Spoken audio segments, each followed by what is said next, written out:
The elevator doors slid open, and the hum of Montclair aerospace wrapped around me. Polished marble floors, the faint scent of leather and jet fuel. "Morning, Mr. Montclair," one assistant said, pressing the elevator button for me before I even asked. Another handed me a coffee I hadn't ordered. "Extra shot, just how you like it." I walked the length of the lobby, people stepping aside without being told. Phones rang, deals were made, but the sound dimmed when I passed. This place was a kingdom, and for as long as I could remember, it was supposed to be mine. I pushed through the glass double doors to my father's corner office. Floor-to-ceiling windows framed the skyline. He sat behind a desk that looked like it could crush you if you got too close, pen scratching across a contract. He didn't look up.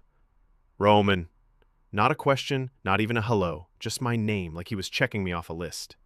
"I'm not here for small talk," I said, stepping closer. "I want my buyout." That made him pause.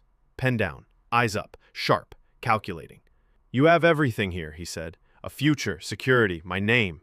I don't want your name. I want to build my own." "You walk away from this family," he said slowly. "You don't walk back in." I smiled, not because I didn't believe him, but because I thought I'd never need to. Then we understand each other. Minutes later, I walked out of Montclair Aerospace with a check that could buy a fleet of jets, and the kind of confidence you only have when you think you're untouchable. The name Montclair Lux went live at 9:01 a.m. By 9:03, the phones were ringing.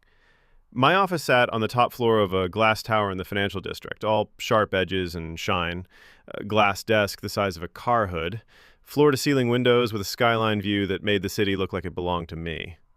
One wall was nothing but frame photos of beaches and penthouses, jets slicing through perfect blue skies. Vince Moretti, my partner, leaned against the doorframe with his usual half-smirk.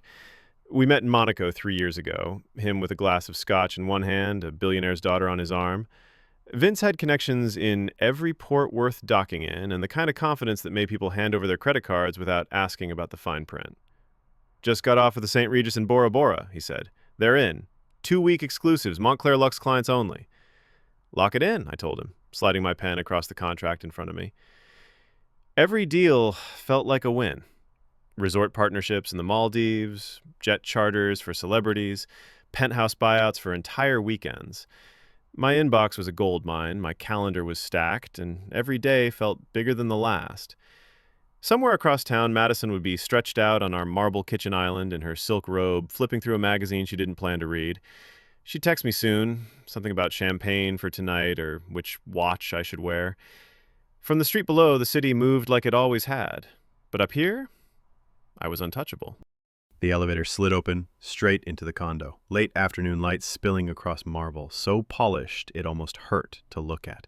Madison was already halfway down the hall, silk robes swaying, blonde curls bouncing like she'd been waiting for the moment the doors opened. "Here you are." Her voice was sugar-coated but quick, like she had an agenda. She was in the bedroom doorway, holding up 2 dresses, one dripping in silver sequins, the other black velvet. "I've got 2 dresses, and I need you to tell me which one makes me look like the kind of woman people don't forget." I stepped inside, loosening my tie. "Both of those look expensive." "That's not an answer." She turned to the mirror, pressing the silver against her frame, the sequins catching the light like they were auditioning. "The guest list tonight is insane. Harlan from the yacht club, Serena's friend who's on the board at Belrose, and, oh, Lena, she's married to the guy who just bought that penthouse on 5th. We need to get invited over." I leaned against the doorframe, watching her pace between the closet and the mirror. Everything she did had the rhythm of someone rehearsing a performance. "You've been working too much," she said, meeting my eyes in the reflection. "Tonight, no phone calls, no business talk, just champagne, charm, and maybe some dancing." I smirked. "And the dress?" She held the silver sequins higher, daring me to disagree. "That one," I said. Her smile was quick and satisfied. "Good choice. Now go change. We've got less than 2 hours before the car's here." The glass doors swung open, and the city spilled in. Warm air, neon reflections, the low hum of traffic 30 floors below. Above it all, the rooftop glowed. String lights crisscrossed between steel beams, casting gold over a sea of sequins, champagne flutes, and polished shoes. Heads turned as we stepped onto the terrace. The ripple moved fast, like someone had just whispered my name into the crowd. Madison's arm hooked through mine, her smile dialed to perfection. Phones came up, flashes went off. "Roman Montclair," a man in a velvet blazer grinned, holding out his phone. "Mind if I get one for the gram?" I posed, smiled. This was my kingdom now, built in months, not years. Roman! Vince's voice cut through the chatter. He clapped me on the shoulder, the scent of his cologne mixing with champagne. Congrats on the launch, man! You're killing it! Before I could answer, Madison's nails brushed my sleeve. There's someone you have to meet. She steered me toward a tall man in a tailored gray suit. Roman, this is Harland. His handshake was firm, but his eyes scanned me like he was measuring the weight of my worth. I've been hearing about you, he said. Madison's voice purred beside me. Harland's connected, the kind of connected that takes you to the next level.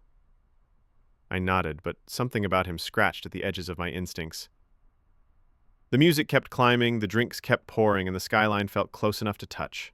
By the time Harland clinked his glass against mine and said, We're hitting Vegas next weekend. You in? I was already smiling. Absolutely.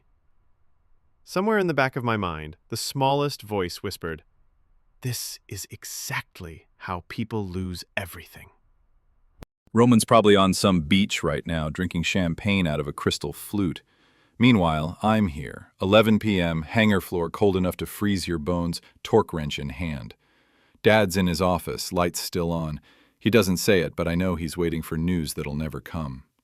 The sound of heels clicks across the hangar floor. I look up to see Mom, carrying a foil-covered tray, with Grace trailing behind her.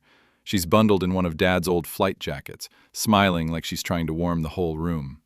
Brought you dinner, Mom says, setting it on the workbench. Grace leans against the tool chest. You could eat with us in the break room, you know. I've got work to finish, I say, reaching for a rag. Mom rests a hand on the tray. We've been praying for Roman, for his safety, and for him to come home. I let out a short laugh, not the kind that's funny. He made his choice. Grace shoots me a look, but I don't take it back. Mom's quiet for a moment, her eyes flicking toward Dad's office window. He's sitting at his desk, staring at some paper like it might turn into a letter from his lost son. I go back to tightening bolts, but I can feel it, the weight in the room. No matter what I say, they're not giving up on him, even if I think they should. The jet was waiting on the tarmac like a promise. Midnight blue paint, gold trim, Montclair-level luxury without the Montclair name. Vince and I stepped inside, the blast of cool, filtered air carrying the scent of leather and expensive whiskey. Madison followed in her heels, already pulling out her phone to take a video for her story. This is what I'm talking about, she said, panning across the gold fixtures and crystal glassware like she'd just won the lottery. Told you this was a good idea. We settled in, Vince across from me, flipping through a folder of contracts, Madison beside me with a champagne flute in hand. The engines hummed to life, smooth and powerful. This whole thing feels fast, I said, eyeing the paperwork. Vince shrugged. That's the point. Harlan wants the deal done before anyone else gets a whiff of it. Madison grinned, sipping her drink. You'll thank me later. He plays big, Roman. That's what you need right now. The wheels lifted off the runway, Vegas bound. Somewhere below, the city I'd built my name in was already fading from view. I told myself this was just business. But the truth? It felt like a gamble before we'd even touched down. The driver pulled us up to the Bellagio like we were royalty.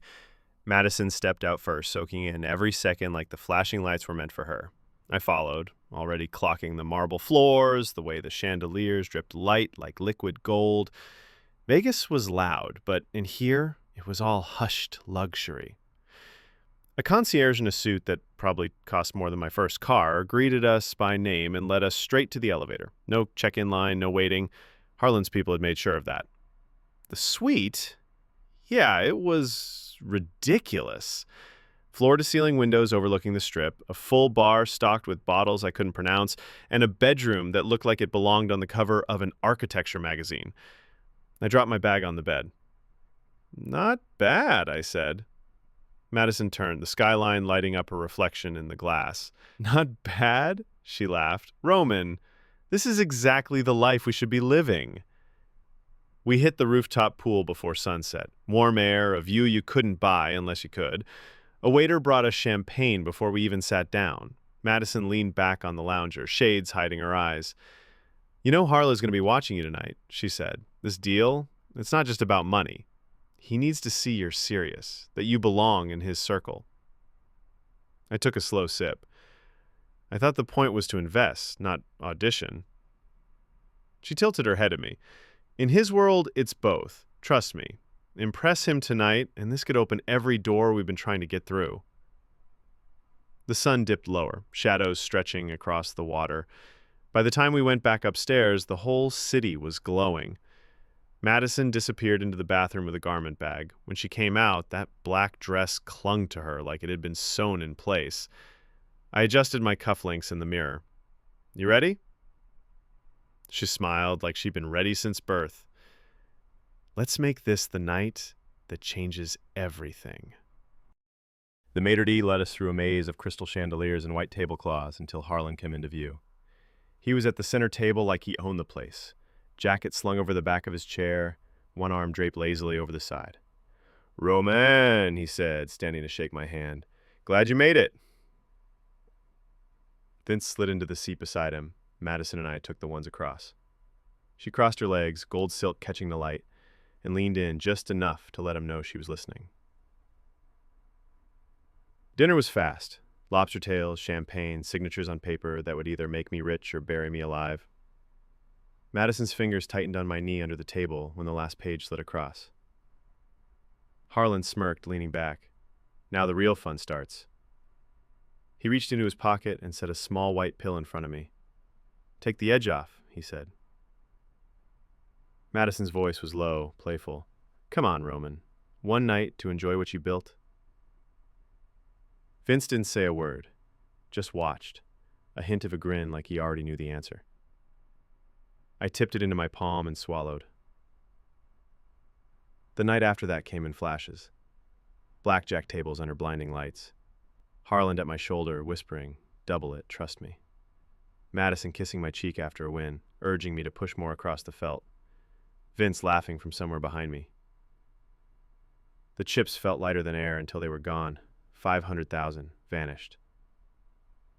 By the time we walked out into the early morning, the strip was a smear of neon and stale heat. Madison clung to my arm, Harlan was still grinning, and Vince was talking about the next time like it was already set. The hotel suite was massive, marble floors, floor-to-ceiling glass with the city burning below. There was a woman draped across the bed I didn't remember inviting. Madison was humming in the bathroom, a dress pooled on the tile. I sat there in the dark for a long time, telling myself I'd had the time of my life. The hollow in my chest told me otherwise. It had been a week since Vegas, a week since Harlan slapped me on the back, called me partner, and promised we'd be changing the game. I figured that was long enough to give him space before checking in. So Monday morning, I picked up the phone, ready to talk numbers, timelines, the real work. No answer. I tried again an hour later, left a voicemail. By the afternoon, I'd sent an email, then another. By day 3, it was like I was talking to a ghost. I called Vince. "Any word?" I asked. He sighed. "He'll get back to us. He's busy." Busy with what? This is a multi-million-dollar deal. "Roman, relax." But I could hear it in his voice. Vince didn't believe it either. By Friday, I got my answer, and it wasn't from Harlan. Automatic reply, out of the country, back in 2 weeks. I stared at the screen like maybe I'd read it wrong. 2 weeks! We were supposed to be finalizing the first payout today. I called him again, straight to voicemail. The pit in my stomach felt like concrete. I tried Vince again. No answer. Tried Madison. She answered on the second ring, cheerful. "Babe, I'm at Bergdorf's. Can this wait?" Harlan's gone. Gone? He's out of the country. She sighed like I'd just told her the weather report. "So, that's a good thing. Means he's successful enough to take vacations. Trust me, it's fine." But it didn't feel fine. Not even close. I log into the partner account. Balance, $0.00. I blink. Refresh the page. Same number. My stomach turns cold. I'm dialing my attorney before I even think. "There's no trace of Harlan's company," he says. "Nothing registered under that name." "What about the deal?" "You wired funds into a joint account. Legally, he was entitled to withdraw." "So you're telling me I'm telling you there's nothing I can do." I hang up. Call Vince. He answers on the third ring. "I've taken a position with Barrett & Co. You're bailing? I can't go down with this, Roman. You understand." "No, I don't." That night, I tell Madison we need to tighten up. She stares at me like I've asked her to pawn her soul. Roman, we can't cut back. People look up to us. This isn't about appearances. We're bleeding money. Then bleed somewhere else because I'm not skipping the gala next weekend. The next week, the selling starts. The yacht, the cars, the Montclair Luxe office furniture. By the end of the month, I'm down to one box of my life. I carry it into the condo. The doors splintered, drawers open, jewelry gone, electronics gone. Madison? Silence. There's a note on the counter. This isn't the life I signed up for. Don't call me. The air feels heavier, colder, and I realize this was never just a bad deal. It was the end of everything. When I thought it couldn't get worse, it did. The eviction notice came on a Tuesday. The kind of plain white envelope that doesn't care who you are. By Friday, the condo was gone. The furniture, the art, even the smell of Madison's perfume. I crammed what I could into the back seat of my car and told myself it was temporary. Now, I'm living in my car, clothes wrinkled and sour from sweat, skin sticky from days without a real shower. The windows fog at night, trapping the smell of cheap whiskey and something darker, failure. I used to think hunger was a metaphor. Turns out, it's a slow ache that makes you dizzy when you stand too fast, the kind that gnaws at you even when you're trying to drink it away. I'd had the cars, the trips, the women, the skyline views. I told myself they'd fill the hole in me, but the truth? I felt just as empty then as I do now, only now I can't even pretend otherwise. This morning, I drove to the food bank, parked 2 blocks away, just so no one would see my car packed like a storage unit. Inside, the air smells like canned soup and disinfectant. A line of people stand quiet, hands in pockets, eyes anywhere but each other. I keep my head down, moving forward inch by inch. That's when I see her.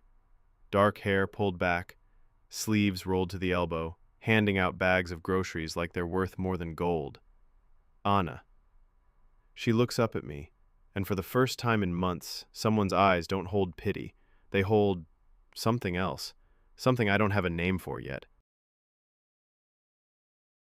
I pulled the food bag onto my lap like it was treasure. A can of soup, a stale roll, some kind of off-brand peanut butter. It wasn't much, but it was more than I'd had yesterday. I leaned the seat back, trying to get comfortable.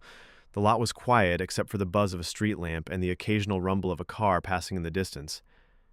My blanket smelled like sweat and spilled whiskey, but it was all I had. I cracked the can of soup open cold, eating it straight with a plastic spoon.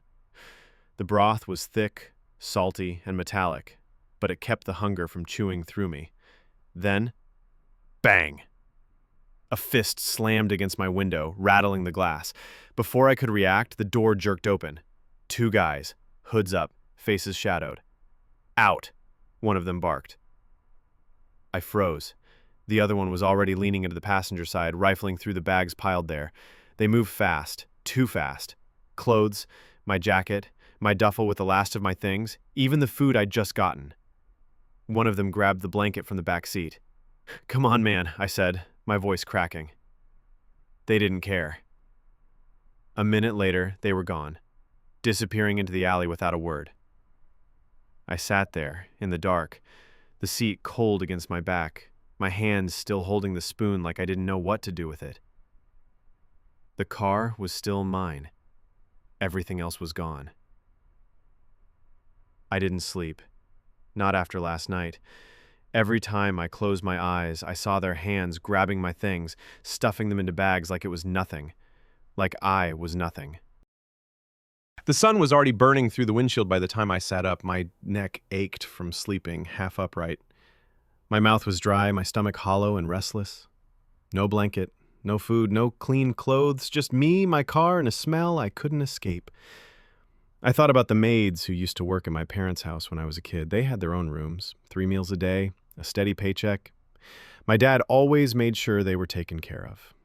Now, I'd trade everything I had left just to be in their shoes. By 10 a.m., I was parked 2 blocks from the food bank again. I told myself I'd wait until it was less busy, but the truth was I didn't want to stand in line with the same people who'd see me wearing the same clothes as yesterday, and the day before that. I was staring at nothing when the knock came, soft, almost polite. I turned, and there she was, Anna. Dark hair pulled back, that same calm face I'd seen yesterday when she handed me a bag of groceries. She tilted her head like she could see the weight on me without me saying a word. "Hey," she said. "Rough night?" I laughed once, short and humorless. "You could say that." Her eyes flicked to the empty passenger seat. "You eat yet?" I shake my head. No. Not since yesterday. Not really. She doesn't even hesitate. "Come on." We walk. The air smells like fresh bread before I even see the place. Inside it's warm, the kind of warm you feel in your chest. She orders for both of us without looking at the menu. We sit. The booth cushion sighs under my weight. When the food hits the table, eggs, toast, bacon, I just stare. My stomach tightens so hard it almost hurts. "Eat," she says softly. I do. The salt from the bacon hits my tongue and my eyes burn. I don't look up. Somewhere between the second and third bite, she asks, "What happened to you?" And I tell her. Not all at once, just pieces. The deals, the flights, the nights in Vegas, the cars, Madison, the way it all fell apart faster than I thought possible. When I stop, her eyes are steady on mine. "Maybe you're looking in the wrong place." I frown. What's that supposed to mean? She smiles, small, like she knows something I don't. "Come to church tomorrow night. Just come. No pressure." I shake my head. Not my thing. But hours later, sitting in my car with the seat digging into my back and the streetlight buzzing overhead, I'm still hearing her voice. "Maybe you're looking in the wrong place." And for the first time in months, I'm wondering if she's right. The church is smaller than I pictured. Wooden pews. Stained glass that catches what little sunlight there is. It smells like old wood and coffee. I almost turned around twice on the walk from the parking lot, but then I saw her, Anna, standing near the door, waving like I'd been expected. "You came," she says. "I said I wouldn't," I mutter. She grins. "Guess you lied." We sit halfway back. The music starts, soft, just a guitar and a voice. I don't know the words, but Anna sings them like she means every syllable. Then the preacher steps up. Older guy, no notes, just talks. "There was a son," he says, "who took everything his father gave him and wasted it. Parties, friends, gambling, until he had nothing left but hunger." My chest goes tight. "He thought about going home, but he didn't think he deserved it." Anna glances at me. I look away. "But the father," the preacher's voice warms. "The father saw him coming from far away and ran to him, threw his arms around him, called him son again." My jaw aches from clenching it. I'm not sure if the pounding in my ears is the music starting again or my own pulse. When the service ends, I don't move. Anna doesn't rush me. She just sits there, her hand resting light against mine. "Maybe," she says quietly, "you're closer to home than you think." After service, I walked Anna to her car. Cold air bit through my jacket, but I kept pace beside her anyway. I tried to lighten the mood. "Good thing I'm here," I said. "Parking lots are dangerous. Never know when some sketchy guy might jump out." She raised an eyebrow. "Like you?" "Exactly. You'd never stand a chance." She unlocked her door, but instead of getting in, she turned toward me. "Roman, you can't keep sleeping in your car." "I'm fine," I said, quick. Too quick. She shook her head. "No, you're not." I laughed it off. "I'm not crashing at your place, Anna." "Why not?" "Because," I looked down at myself, "I'm filthy. I've got no clean clothes, no money, nothing." She stepped closer. "You have a name, and that's enough for me." "I'll figure it out," I muttered. You've been figuring it out for weeks, and it's killing you." Her voice was soft, but there was no give in it. "Spare room's empty, shower works, and I make a mean grilled cheese." I must have told her no 3 more times before I finally gave in. Shame burned all the way down my throat, but so did relief. "Fine," I said. "One night." The shower was so hot it almost burned. I stayed in until the water ran lukewarm, watching dirt and exhaustion swirl down the drain. When I finally stepped out, I caught my reflection in the mirror. No stubble for the first time in months, hair pushed back instead of matted. I looked human again. I walked into the living room, barefoot, towel slung around my neck. Anna was at the counter pouring soup into 2 bowls. She looked up, and for a second she didn't say anything, just looked at me. Like she was seeing me, not the wreck I'd been when she met me. Her eyes softened. Her mouth twitched like she was trying not to smile too much. "Wow," she said lightly. "You clean up all right." I felt my ears warm. Guess I was setting the bar pretty low. She laughed, and it wasn't pity. It was the kind of laugh you give someone you actually enjoy being around. We ate on the couch, shoulders a little too close. Every now and then I'd catch her watching me the way she had when I walked out of that bathroom. Like maybe, just maybe, she was starting to see something worth keeping around. After dinner, she offered me the bed. I argued, said I could take the couch, but she shook her head and tossed me a blanket. The sheets were soft. The pillow didn't smell like stale sweat or whiskey. For the first time in months, I fell asleep without clutching my keys in my hand like a weapon. That night, I slept deeper than I had in years. One night turned into 3 weeks. Every morning started with coffee and her smile. Every evening ended with the 2 of us on the couch, talking about nothing and everything. She was kind, polite, patient, everything I wasn't used to. Somewhere between those warm showers and late-night conversations, I realized I was falling for her. I'd been going to church with Anna every Sunday for weeks now. At first, it was just because she invited me. Then it became more. Somewhere between the music, the sermons, and the quiet moments afterward, I started to feel like I was finding something I didn't even know I'd lost. Not just God, but myself. I wasn't fixed, not yet, but for the first time in a long time, I was steady. That night we were in her kitchen cooking dinner together. She had music playing low from her phone, the kind that made you move without thinking. I was at the stove. She was chopping vegetables beside me. She reached past me for the spice jar, and her arm brushed mine. Just a second of contact, but it stayed in the air between us. When I looked at her, she was already watching me. Her eyes softened and something in my chest tightened. "You're getting good at this," she teased, nodding toward the skillet. "Guess I've had a good teacher," I said. My voice was lower than I meant it to be. The corner of her mouth curved and I couldn't look away. She stepped closer, close enough that the heat from the stove mixed with the warmth from her body. The scent of her shampoo drifted up, and suddenly, I wasn't thinking about the food anymore. Her hand brushed mine as she took the spoon, then her other hand rested on my arm, light but deliberate. The air was thick with unspoken words. My heart was pounding like I'd just been caught doing something wrong, even though I hadn't done anything yet.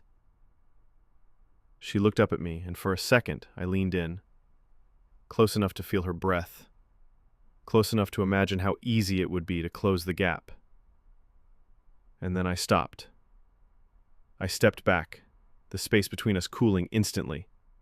"I can't," I said quietly. Her eyes searched mine, confused. "It's not that I don't want to," I added, forcing a small smile. "I do. God, I do. But I want to do this right." She held my gaze for a moment, then nodded, like she understood. We went back to cooking, but nothing felt the same.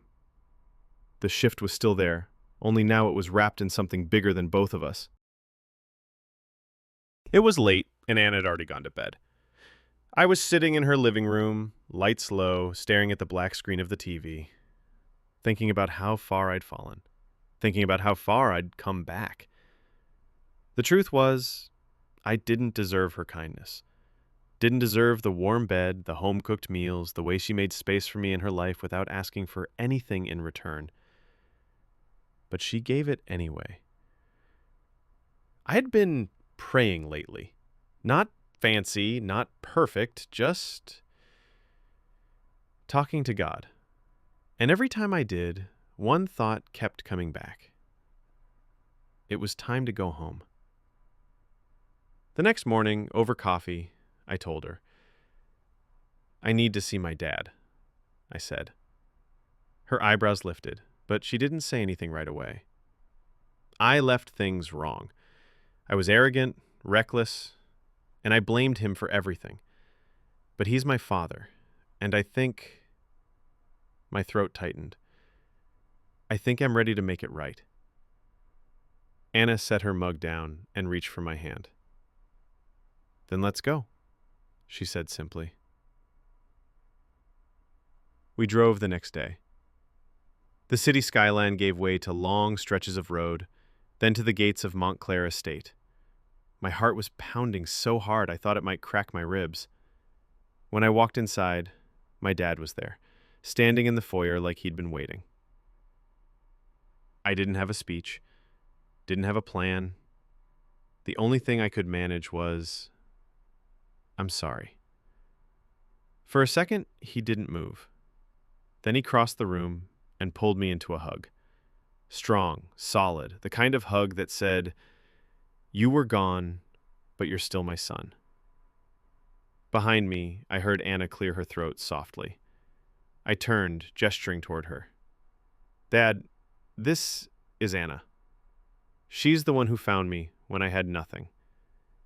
He gave her a smile, warm, approving, then looked back at me. "Then she's family." The next week felt like a blur. Dad didn't just give me a job. He handed me the corner office. Floor-to-ceiling glass, leather chairs that probably cost more than my old car, and a view that made the whole city feel like it was mine again. I was heading down the hall toward Dad's office when I heard voices. Low at first, then sharper. "Unbelievable," Tyler was saying. "I've been here every day, running things, taking care of this place, while he was off blowing money and wrecking his life. And now, he waltzes back in and gets the corner office, the car, the condo, like nothing happened." I froze just outside the doorway. Dad's voice was calm, too calm. "Tyler, you've always had my respect, my trust. None of that changes." "It feels like it changes," Tyler shot back. "Feels like I'm the one who stayed, and I'm still the one who gets less." My chest tightened. I wanted to walk in, tell him I didn't ask for any of this, that I knew I hadn't earned it the way he had, but I couldn't move. Because the truth was, hearing it out loud, it stung in a way I didn't want to admit. Dad sighed. "Sometimes, the one who was lost needs more help finding his place again." Tyler didn't answer. Just the scrape of a chair, the sound of him walking out. I stepped back before he could see me, letting him pass without a word. But the weight of it followed me the rest of the day. Just when I thought my dad had done enough, I got a text with an address and him saying, "It's yours." Top floor condo, modern, spotless, quiet. Keys to the house and a car sitting on the counter like nothing had ever happened. In the building garage, a brand new car sat waiting for me with a red bow. Sleek, black, powerful. When I brought Anna by for the first time, she froze in the doorway. "Roman, this is too much." I could hear it in her voice.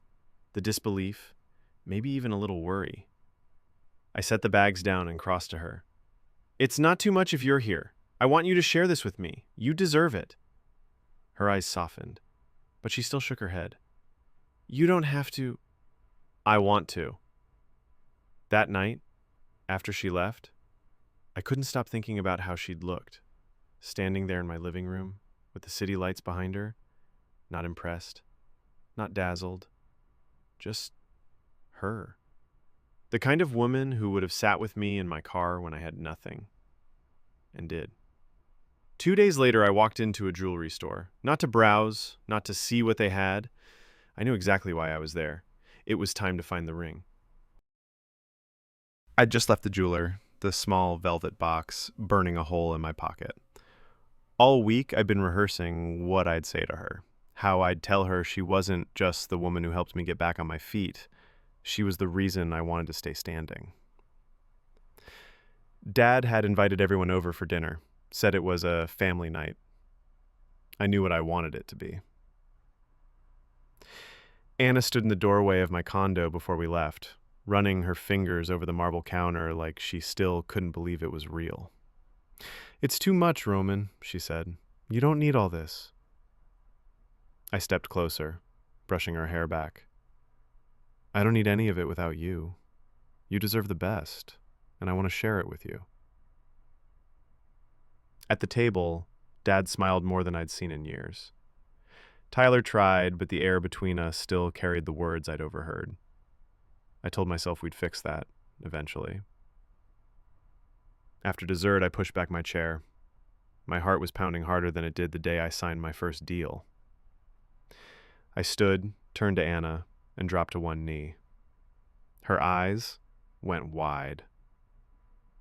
"Anna, you found me when I was at my worst. You saw something in me I didn't even see in myself. And because of you, I found my way home. I want to spend the rest of my life making sure you know how much you mean to me. Will you marry me?" Her hands covered her mouth. For a second, the whole room was still. Then she nodded, hard, and laughed through the tears. "Yes, Roman. Of course." Dad raised his glass. "To the one who came home." And for the first time in a long time, I didn't feel like I was running from anything. I was exactly where I was meant to be. I'd just left the jeweler, the small velvet box, burning a hole in my pocket.